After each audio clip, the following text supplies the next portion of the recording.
The door slammed shut. Daniel Walker stood on the front steps, breath turning to fog in the December air. Behind the glass, Christmas lights blinked red and green. Inside, his wife's laughter mixed with her family's voices, celebrating. Without him, his hands trembled, not from the cold, from what she'd just said. The baby isn't yours to worry about anymore. 3 hours ago, he believed the child was his miracle. Now, locked outside his own home on Christmas Eve, Daniel realized he'd been living inside someone else's life for years. What he didn't know, what they didn't know, was that the man they'd just thrown away like garbage was worth more than every person in that house combined. And in exactly 1 year, they would learn that lesson in the cruelest way possible. But we're getting ahead of ourselves. Before we dive in, if you love stories about people who rise from nothing and crush those who destroyed them, hit that like button right now. And subscribe, because what happens next will shake you. I promise. Now, let me take you back to where it all began. Daniel wasn't born broken. He was broken carefully, slowly, by people who smiled while they did it. 6 years ago, when he married Emily, things felt different. She wasn't cruel then. She was a girl who held his hand during her father's funeral and whispered, "You're the only one who doesn't treat me like I'm made of glass." He remembered their wedding, small, simple, in her family's backyard. Her mother had cried. Her brother Mark had made a toast about finally having a good man in the family. Daniel worked 2 jobs back then. Morning shift at the shipping company. Nights doing security at a hotel. He didn't complain. Emily was studying to become a nurse. They had plans. Dreams that felt reachable if they just pushed hard enough. The trouble started quietly. Emily's mother, Mrs. Walker, moved in after her husband died. Just temporarily, she'd said. That was 4 years ago. Then Mark lost his job. He moved into the spare room, just until I get back on my feet. Then Emily's younger sister, Rebecca, had a fight with her boyfriend. She showed up with 3 suitcases and a cat. Suddenly, Daniel's small salary was feeding 5 people. He picked up a 3rd job, weekend shifts at a warehouse. His body ached. His eyes burned from lack of sleep. But he kept going because Emily would kiss his forehead and say, "I see you, Daniel. I see how hard you work." That stopped 2 years in. The kisses became habits. Then routines. Then nothing. The gratitude rotted into something else. "Why can't you be like Rebecca's new boyfriend?" Emily asked one night, scrolling through social media. He just bought her a car. Daniel was folding laundry. He paused. "I'm saving for your nursing program. Other men provide and save." The word stuck like a knife between his ribs. He said nothing. He never did. Daniel kept one thing private. In the bottom of his old duffel bag, wrapped in cloth, was a silver pocket watch. Engraved on the back were initials, E.W. He didn't know who E.W. was. The watch came from the orphanage where he grew up.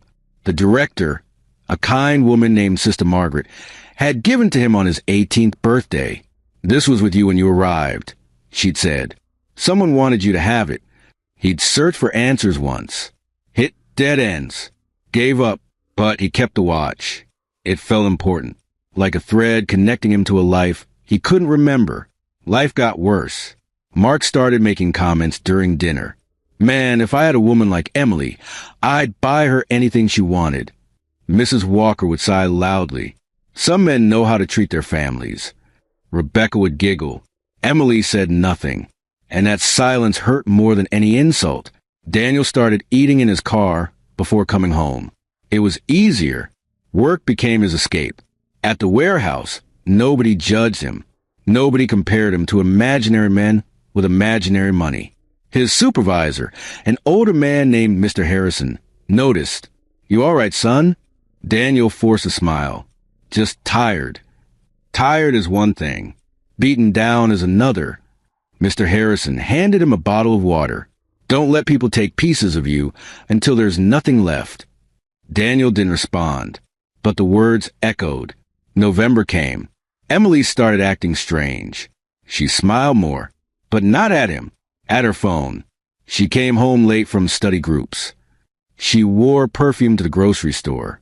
Daniel wasn't stupid, but he was scared. Scared to ask. Scared to lose the only family he'd ever known.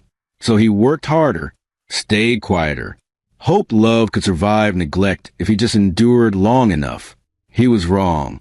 December 24th arrived like a countdown to disaster. The house buzzed with activity. Mrs. Walker was cooking a feast. Enough food for 20 people.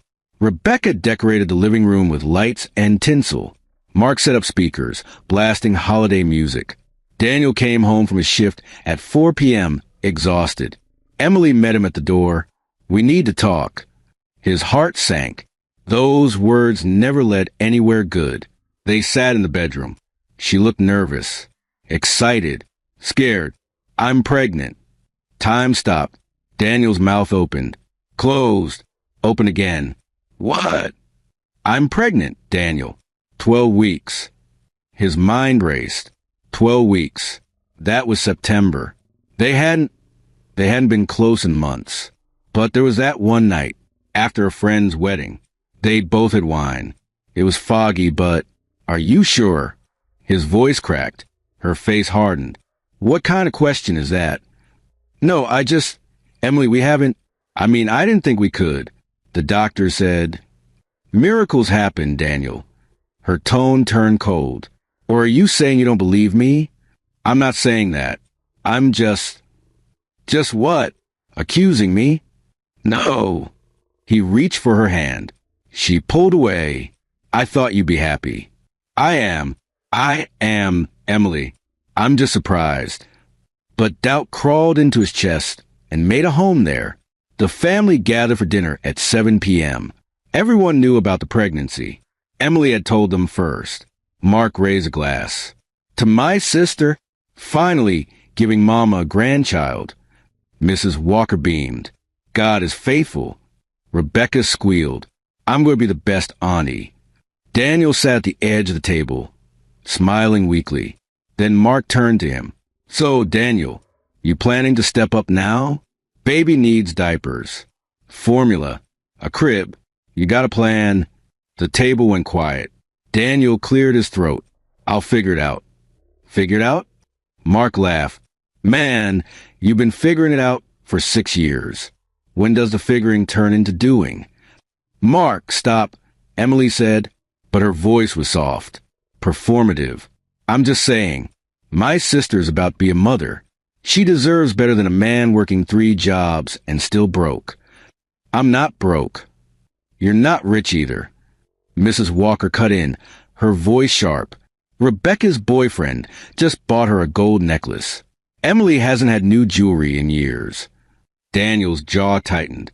"I've been saving for her education." "Education doesn't buy baby clothes," Rebecca added with a smirk. He looked at Emily, waiting for her to defend him, the way she used to. She looked down at her plate. Something inside him cracked. The argument exploded after dinner. Mark started it. "Honestly, Emily, you should have married someone with ambition." "I have ambition," Daniel started. "Working 3 jobs isn't ambition. It's survival. And barely." Mrs. Walker joined in. "You've embarrassed this family long enough." "Embarrassed you? I've kept this house running. With our daughter's money." Mrs. Walker shouted.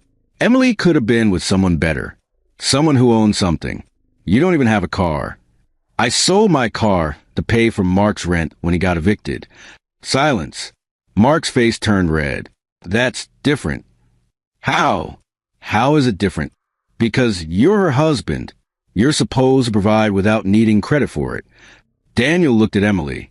She was crying, but not for him. "Emily," he said softly, Tell them I've been trying."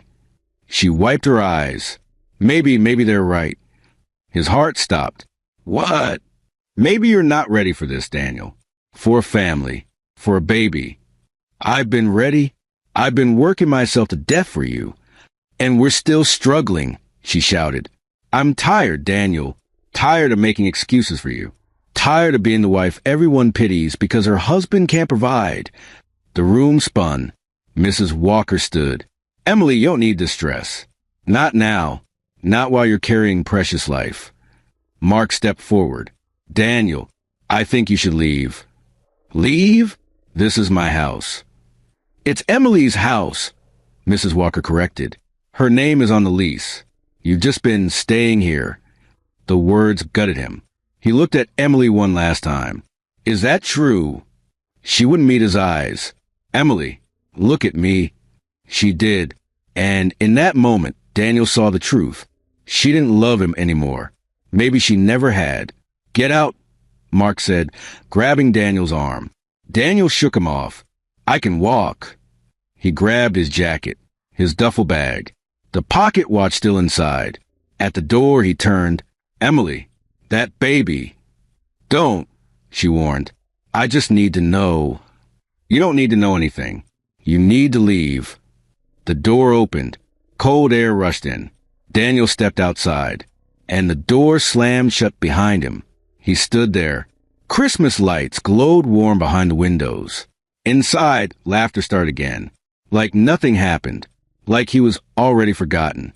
Daniel's breath came fast. Shallow. His chest felt heavy. His hands numb. For 6 years, he'd given everything. And in one night, they'd erased him. He walked. No destination.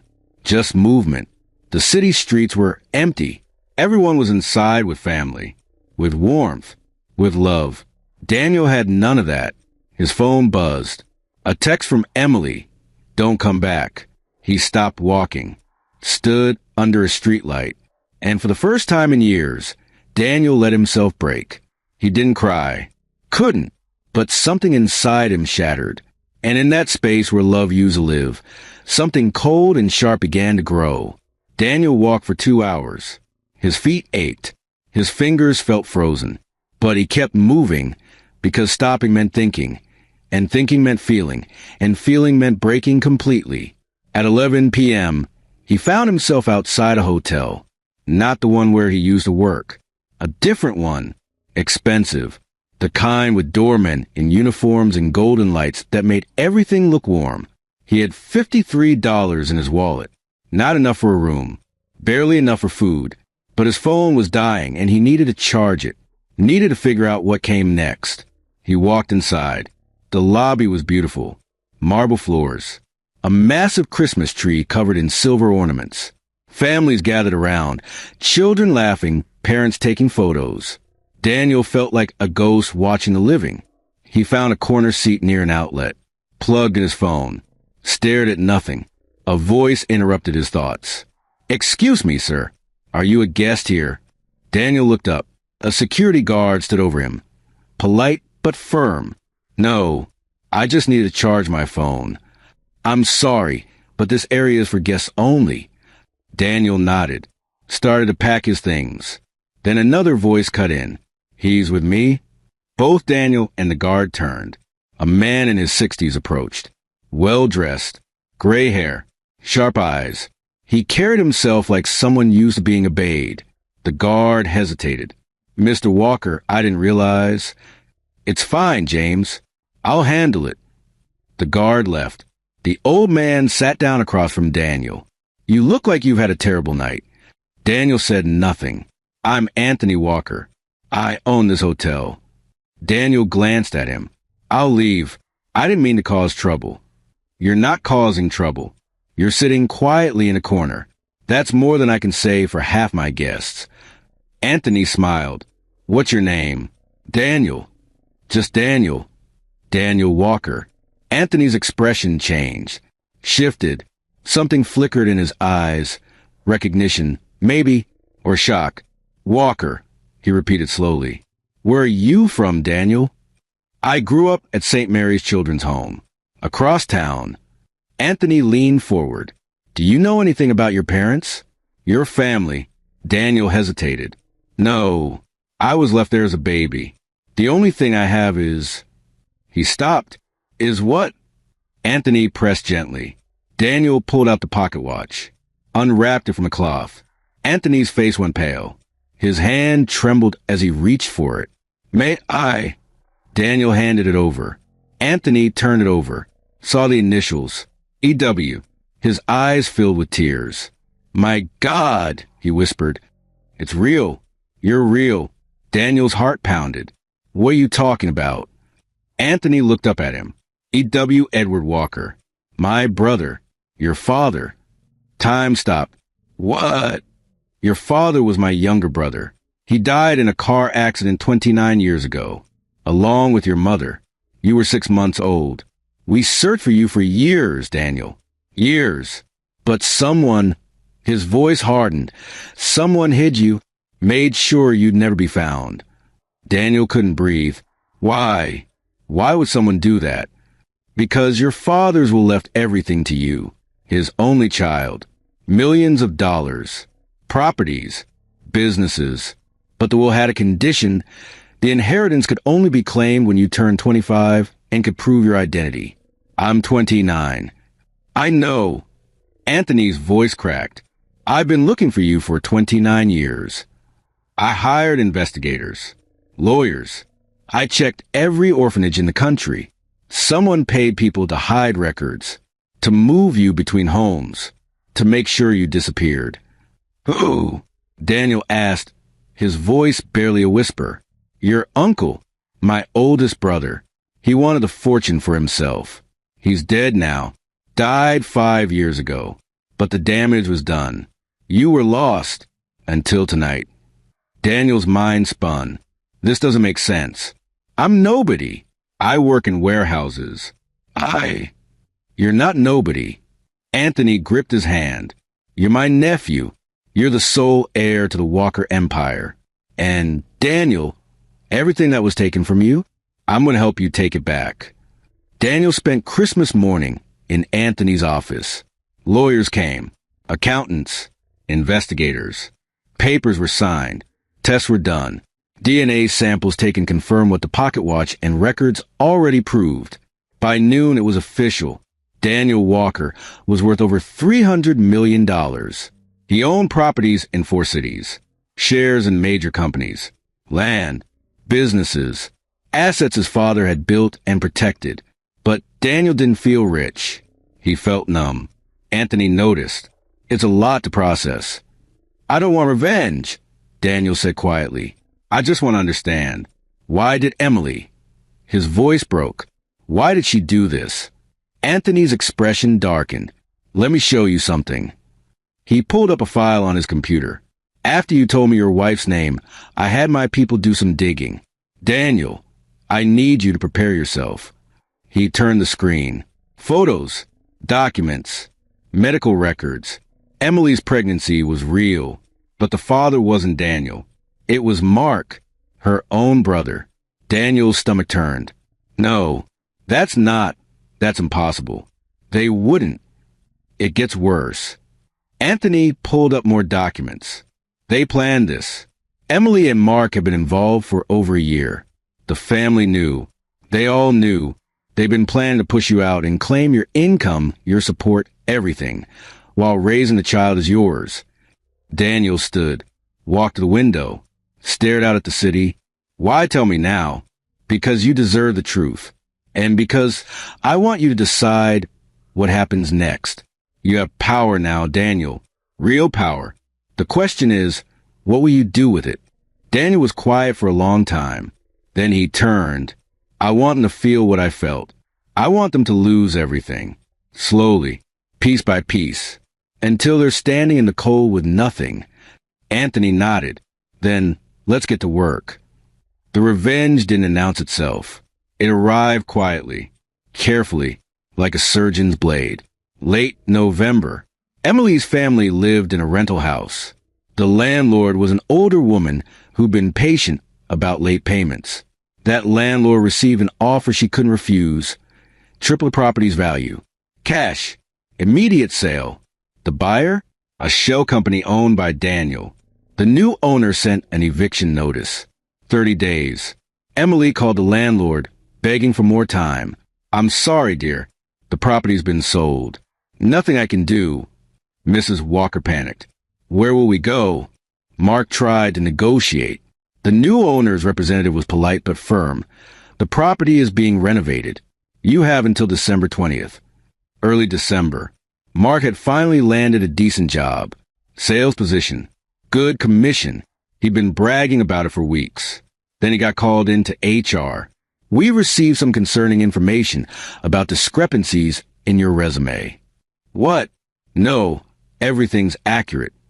According to our records, you claim to have a degree from State University. They have no record of your attendance. That's a mistake. We also found evidence of fraudulent references. I'm sorry, Mark.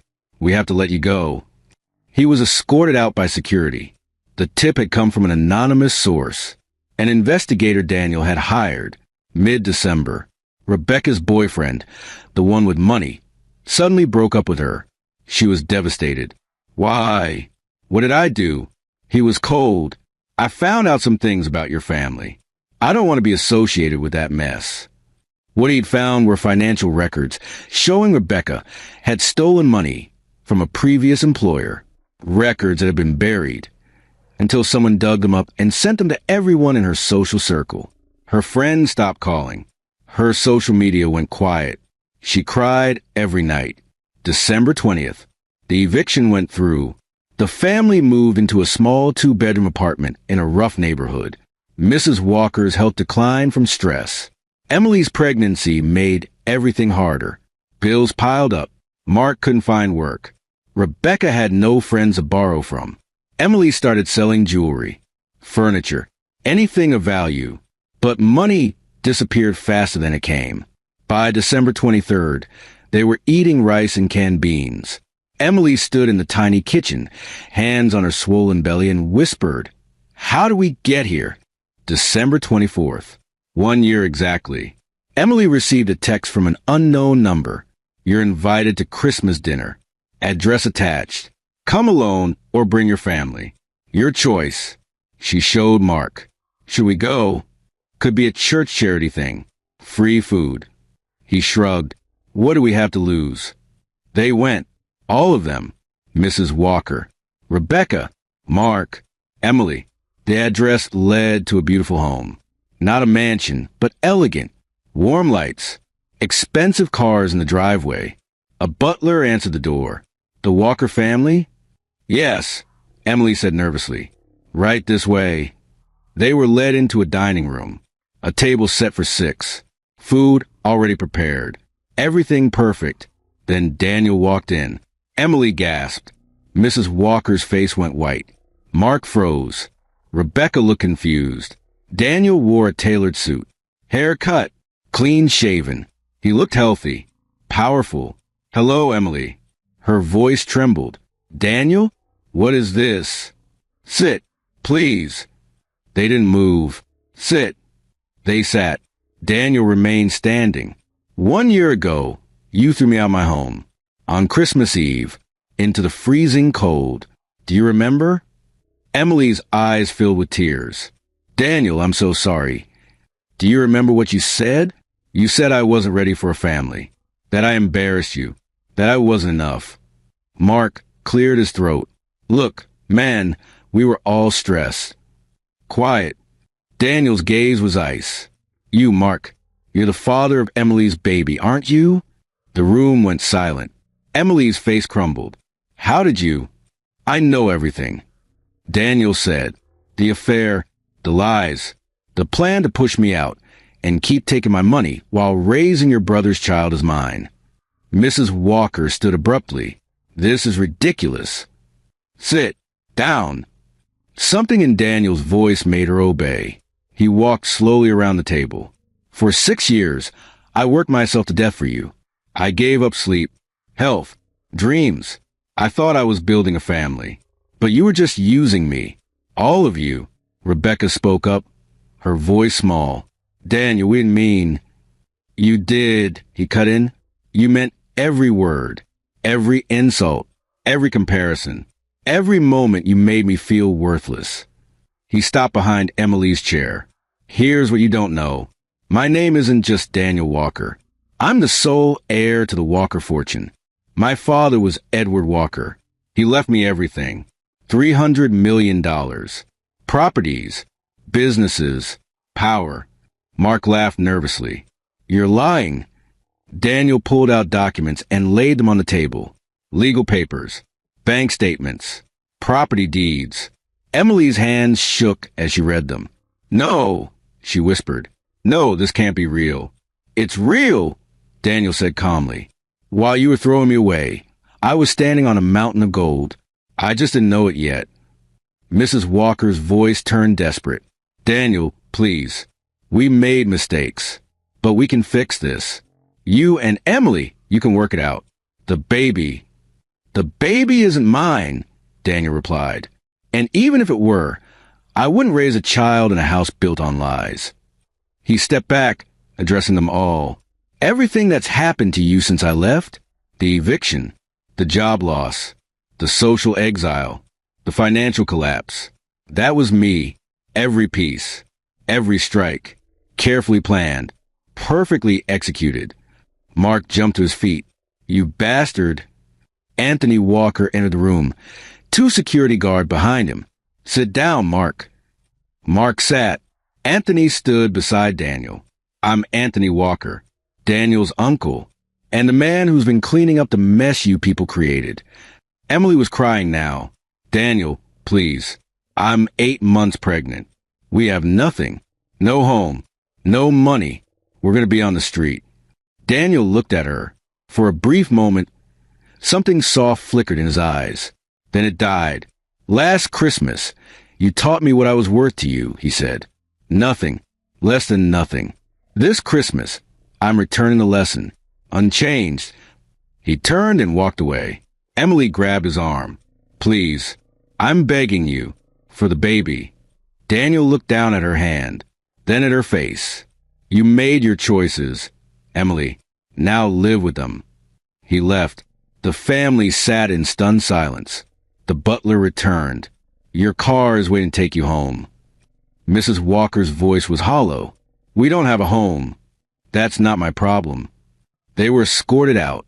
6 months later, Daniel stood on the balcony of his new apartment overlooking the city, coffee in hand, sunrise painting the sky orange and gold. His phone rang. Anthony. Morning, Uncle. Morning. How are you feeling? Good. Really good. I have news. Emily had the baby. A boy. Daniel was quiet. She tried to put your name on the birth certificate. We blocked it. Mark is listed as the father now. Good. They're living in a shelter. Mrs. Walker's health is failing. Rebecca moved away. The family is completely fractured. Daniel sipped his coffee. And how do you feel about that? Anthony sighed. Honestly, I feel nothing. They made their choices. So, did I? Do you regret it?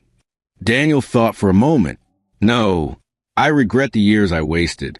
But the rest? No, you've built something good here. The charity foundation, the youth programs, the scholarship for orphans. I'm giving kids what I never had. A chance. Your father will be proud. I hope so. They hung up. Daniel finished his coffee and got ready for work. Not warehouse work. Not security shifts. His own company. His own legacy. That afternoon, he visited St. Mary's Children's Home. Sister Margaret, now in her 70s, wept when she saw him. Daniel, look at you. I came to say thank you. For what? For keeping the watch. For believing I was worth something. She hugged him tightly. You were always worth something. You just needed to see it. He donated $5 million to the home that day. Scholarships, renovations, futures. 1 year after the Christmas reveal, Daniel received a letter from Emily. He almost threw it away. Curiosity one. He read it twice, then folded it, put it in a drawer, and walked away. Not with anger, not with hate, just peace. Christmas Eve, 2 years after he was thrown out, Daniel hosted a dinner. Not for revenge, not for show, for family. Anthony, Sister Margaret, kids from the orphanage, Mr. Harrison, people who had shown him kindness when he had nothing. They ate, laughed, told stories. At the end of the night, Anthony raised a glass. To Daniel, a man who survived the cold and chose to become the warmth others needed. Everyone cheered. Daniel smiled. For the first time in years, he fell home. Emily's family faded into obscurity. They survived, but barely. Mrs. Walker lived in a small apartment supported by government aid. Mark worked odd jobs. Rebecca moved away. Emily raised her son alone, working 2 jobs, carrying the weight of knowing what she'd lost. Meanwhile, Daniel built something greater than revenge. Purpose. He helped people who'd been thrown away. And at night, he slept without regret. Because freedom, not vengeance, was the real victory. Yendi,